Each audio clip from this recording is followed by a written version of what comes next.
At the Chicago School of Professional Psychology in Los Angeles, we know you're more than just a student. You're a catalyst for change and an advocate for those in need. And we believe you deserve more. So your faculty are accomplished professionals. Your classroom is the real world, and the support you need is available when you need it. You're more than a student. Get more from your education. Learn more about the Chicago School's Los Angeles campus today at thechicagoschool.edu.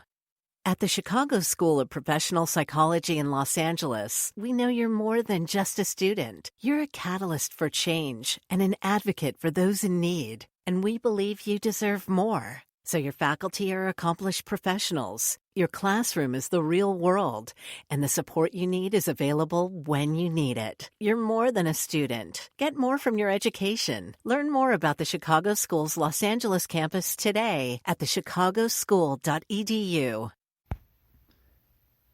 Hello, everyone, and welcome to the Jeffrey Epstein Show. I'm your host, Bobbycapucci, and this is a morning update.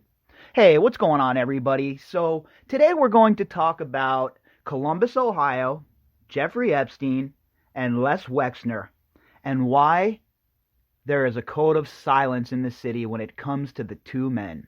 Now, this sticks with our theme of talking about Ohio and Ohio State yesterday. And I wanted to continue on that path a little bit and add a little bit of context to the story. And this article does just that.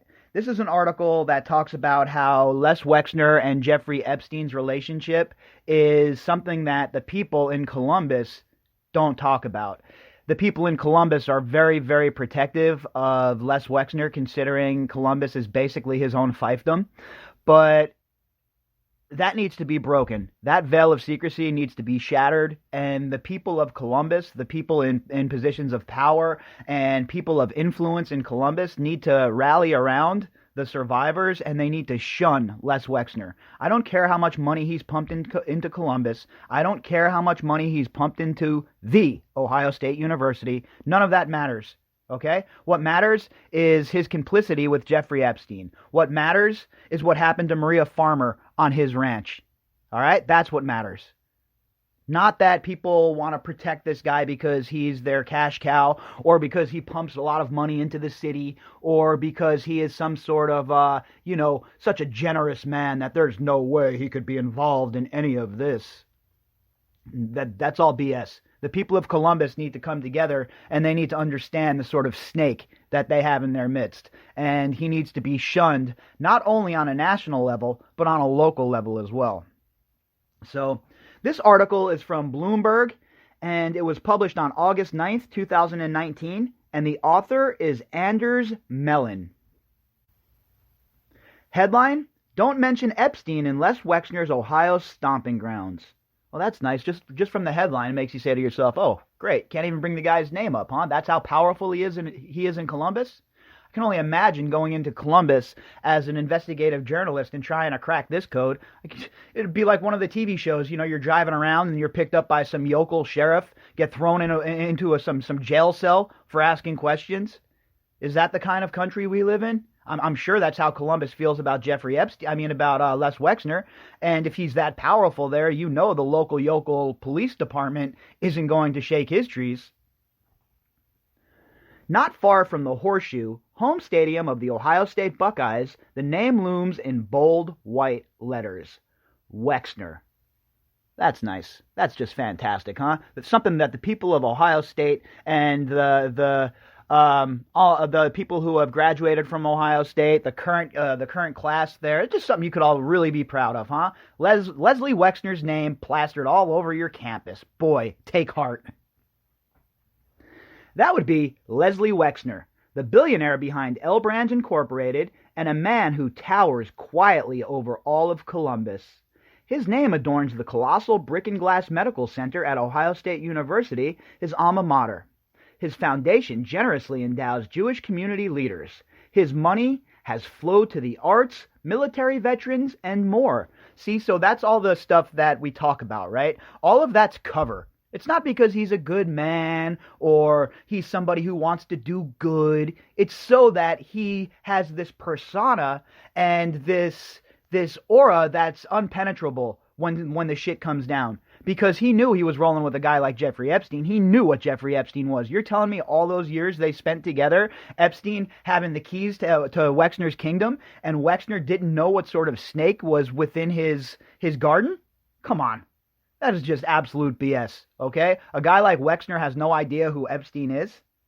But yet, what Wexner and his wife do is, A, they basically run Columbus, but B, they use all of these charitable givings as a shield. So when the house of cards starts to tumble in around them, they can fall back on their charitable givings and the goodwill that they have in the community and play off of people who don't want to believe that they could be involved in something like this. So again, what they are is nothing more than grifters, right? People who are BSing everybody, lying about everything, about who they are, about what they're about, and the Wexners continue to get away with it, even though there is so much scrutiny and there are so many unanswered questions about Les Wexner and his relationship with Jeffrey Epstein.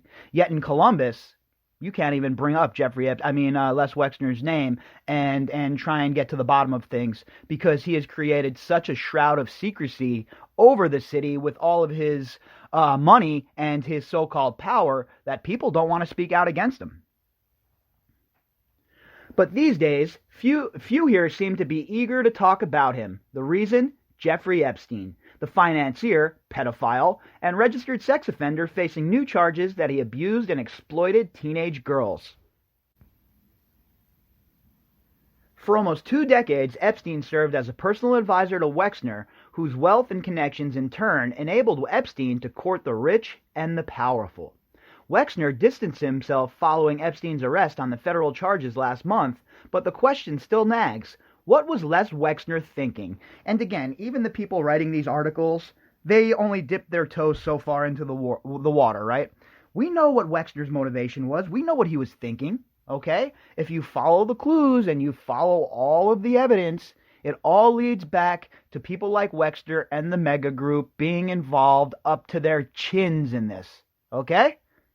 So let's not act like Wexner was taken advantage of or Wexner was some sort of victim in this. Wexner was there arm in arm with Jeffrey Epstein, providing the seed money to get Epstein started, in my opinion. All right? So if it wasn't for Wexner, Epstein would have never had the ability to do what he did, and Wexner needs to answer for that. On Wednesday, the 81-year-old himself fanned the flames, accusing Epstein of misappropriating millions of dollars from him and his family. The betrayal was discovered in 2007, Wexner said, a year after Epstein was arrested in Florida on charges similar to those leveled in New York. Again, more cover, and people let him get away with it. Nobody questioned it. The FBI didn't come forward and say, well, what's going on here? There's something funny. Obviously, this guy took $47 million and it takes you 10 years, 12 years, whatever it is to report it. But no, that's only for the average folk, like me or you. If one of us shows up talking about, oh yeah, $47 million has been stolen from me, they're going to want to know your blood type. They're going to want to know your firstborn. The FBI is going to want to know every single thing about you. But when it comes to guys like Les Wexner, nah, you do whatever you want there, Les. $47 million? He stole that from you? All right, let's write up a report. The two-tier justice system is just an absolute farce. It needs to be smashed and scattered to the four winds, the four corners of the earth, because I'll tell you what, there is no way in hell that an average person would not already be caught up in this, in a criminal investigation. Just guys like Les Wexner, guys with all the money in the world, guys with all of the power and all the pull in the world, they're the only ones that avoid stuff like this. Not Keith Raniere, not Weinstein, not Bill Cosby. This was, frankly, a tremendous shock, even though it clearly pales in comparison to the unthinkable allegations against him.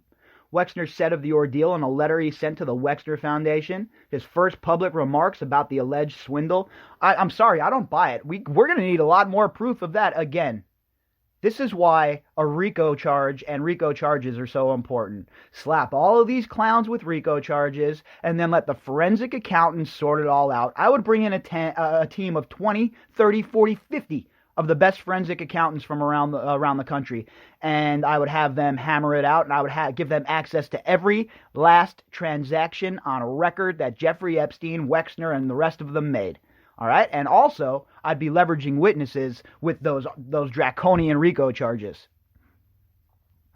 In Columbus, the Epstein affair is big news, but the city seems to have adopted a code of silence when it comes to the disgraced financier, pedophile, ties to Wexner, a philanthropist whose invisible hand has guided so much here. And again, there we go. It's all about what he has done for the city. It's all about, we have to have loyalty to him because he's done such great charity work here in our city. No. What about the survivors who were abused by Epstein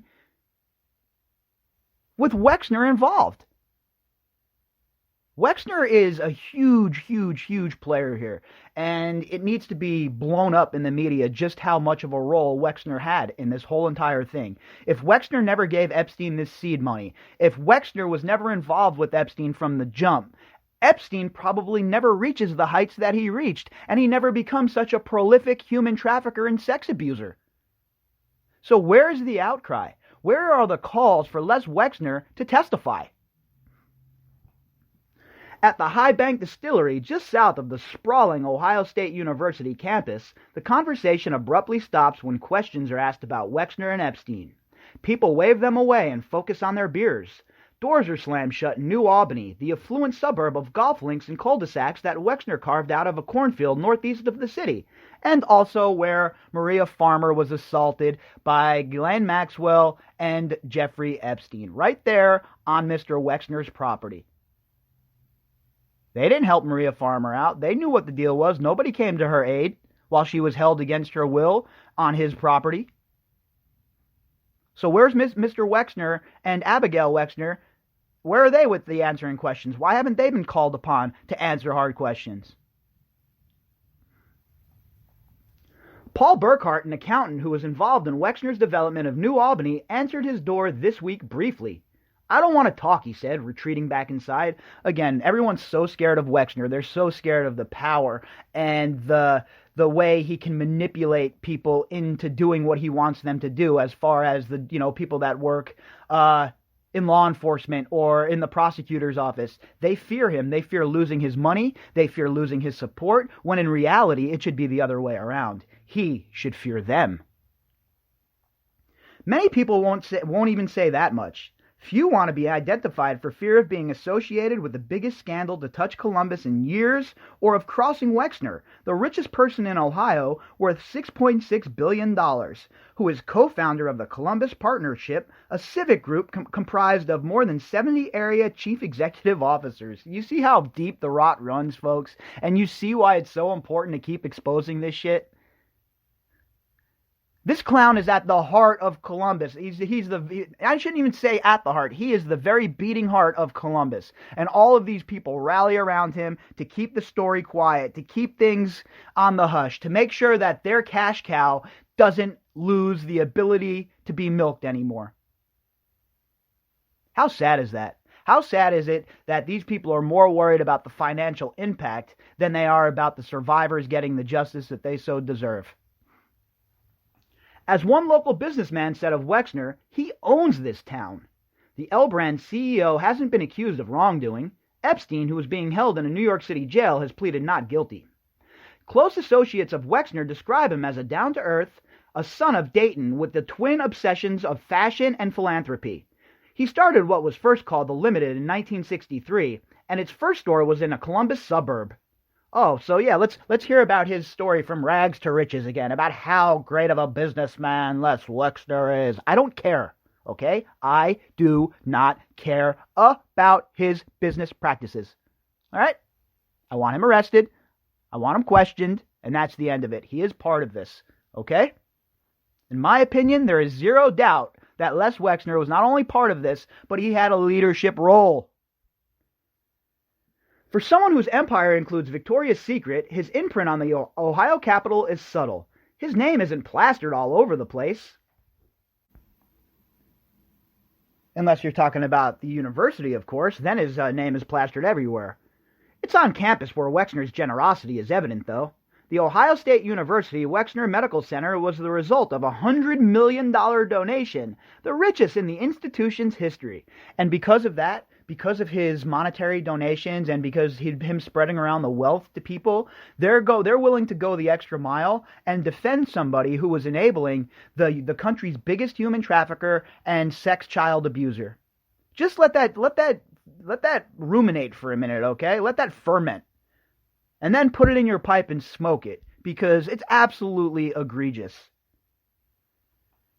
Wexner has over the years given at least $30 million more to the school. Members of the Buckeye football team, the pride of Columbus, with 13 wins and only 1 loss last season, work out in an athletic complex that bears the Wexner name. A few blocks away, a modernistic art center does too. Oh, isn't that cute? The Ohio State University, working out in a gym that holds the name of Leslie Wexner, the #1 financier of the biggest pedophile in the history of America. Be proud, Ohio State. Be very proud.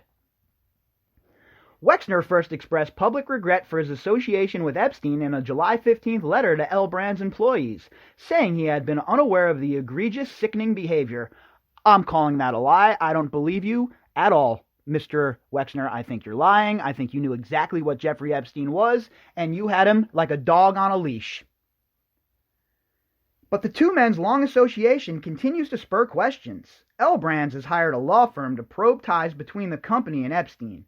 Old friends are left shaking their heads. And of course, we know how that goes, right? Let's hire a company to investigate us. It's basically the investigators investigating themselves. It's such a joke. Come on. We need real oversight when it comes to stuff like this. An independent board to take a look at things from the outside. Not a group that you're buddies with or that your lawyer knows on the side. Come on, we know how these people work. We know that everything's about nepotism with these rich-ass people.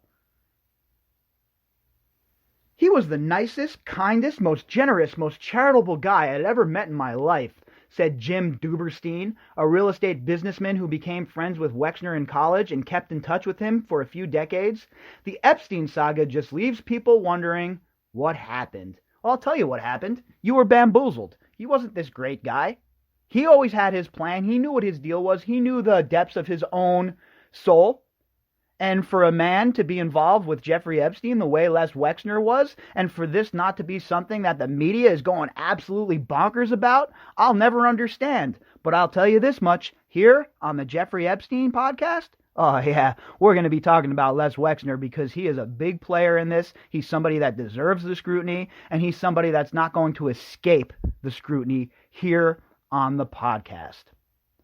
If you'd like to contact me, you can do that at bobbycapucci@protonmail.com. That's BOBBYCAPUCCI@protonmail.com. You can also find me on Twitter at BOBBY_CAPUCCI. All right, everybody, I'll talk to you later, and I'll be back with the Daily Drop. This is John Kupal of the Howard Jarvis Taxpayers Association. I want to warn you about a ballot measure that would raise the prices of everything you buy. Proposition 15 is a huge property tax increase on businesses like supermarkets, restaurants, big box stores, shopping malls, factories, and farms. California consumers can't afford to pay more. Watch the mail for your ballot and vote no on Proposition 15. Ad paid for by Protect Prop 13, No on 15, a project of the Howard Jarvis Taxpayers Association. The care that helps you be the best you just got stronger. Healthcare Partners is now Optum, and our doctors are advancing a simple idea that your healthcare can be more personalized, more compassionate, and more convenient. Healthcare Partners is now Optum, healthcare made stronger. To learn more, visit optum.com/California or click the ad. Optum and Optum Care are trademarks of Optum Incorporated.